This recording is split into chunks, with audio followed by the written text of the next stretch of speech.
Hi friends, இன்றைக்கி நம்மளோட night routine தான் பார்க்க போகிறீங்க. இன்றைக்கி இட்லி தான் நைட் செய்யலான்னு மாவு வாங்கிட்டு வந்திருந்தேன்.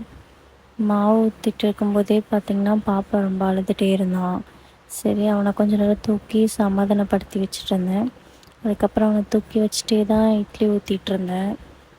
தூக்கி வச்சுட்டே செய்ய முடியலன்னு அவனை அந்த வண்டியில் உட்கார வச்சிட்டேன். அவனுக்கு கொஞ்சம் டாய்ஸ்லாம் கொடுத்த உடனே அவன் அமைதியாகிட்டான், விளையாடிட்டு இருந்தான். நாங்கள் இங்கே நியூவாக ரெண்ட் ஹவுஸ்க்கு வந்திருக்கோம். இங்கே வந்ததுலேருந்து மாவு வாங்கும்போதெல்லாம் எனக்கு ஒரு சந்தேகம், இங்கே தான் அதிகமாக இருக்கா இல்லை எல்லா இடத்துலையுமே இதே ரேட்டு தான் விற்கிதானே?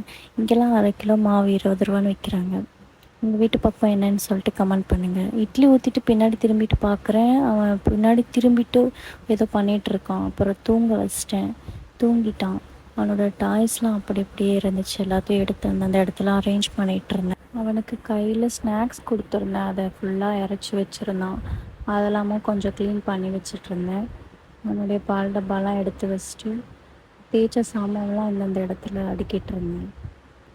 இன்னும் ப்ராப்பராக எதுவும் செட் பண்ணலை. செட் பண்ண வரையும் கொஞ்சம் க்ளீனாக ப்ராப்பராக வச்சிட்ருக்கேன். நான் காலையில் வச்ச தக்காளி தொக்கே இருந்துச்சு, அதுவே சூடு பண்ணிவிட்டு சிம்பிளாக இட்லி மட்டும் ஊற்றிக்கிட்டேன். அவ்வளோதான் எங்களோட நைட் டின்னர்.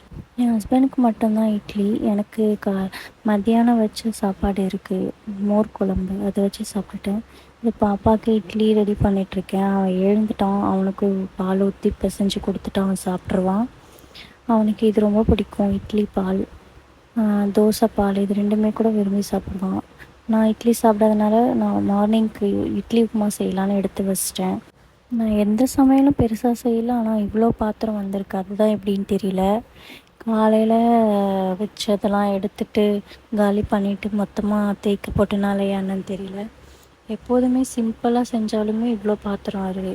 அப்பப்போ செஞ்சு செஞ்சு தேய்ச்சிக்கிட்டு தான் இருக்கேன், ஆனாலும் இவ்வளோ பாத்திரம் வந்துட்டு தான் இருக்குது. ஒரு வழியாக தேய்ச்சி முடிச்சிட்டேன், சிங்கையும் க்ளீன் பண்ணிட்டேன். இந்த பாத்திரம் தேய்க்கிறதோடு சேர்த்து இந்த சிங்க்கு க்ளீன் பண்ணுறது தான் ஒரு சாட்டிஸ்ஃபேக்ஷனாக இருக்கும். அடுத்து பால் சூடு பண்ணிவிட்டு கேஸ் எல்லாம் க்ளீன் பண்ணிட்டேன். கேஸை விட மோஸ்ட்டாக இண்டக்ஷன் தான் யூஸ் பண்ணுறேன். பாப்பா மறுபடியும் அழுதுகிட்டே இருந்தானால அவனை தூக்கி வச்சுட்டே பெருக்கிட்டு இருந்தேன். அப்புறம் அவனை அந்த சேரில் உட்கார வச்சுட்டு டாய்ஸ் கொடுத்தா அவன் கொஞ்சம் விளையாடிட்டுருக்கான். மார்னிங் துவைச்ச துணிலாம் மடிச்சுட்டு இருந்தேன். அவ்வளோதான், இன்றைக்கி நைட் இப்படி தான் போச்சு. இன்னொரு மினி வ்ளாகில் பார்க்கலாம். பாய்.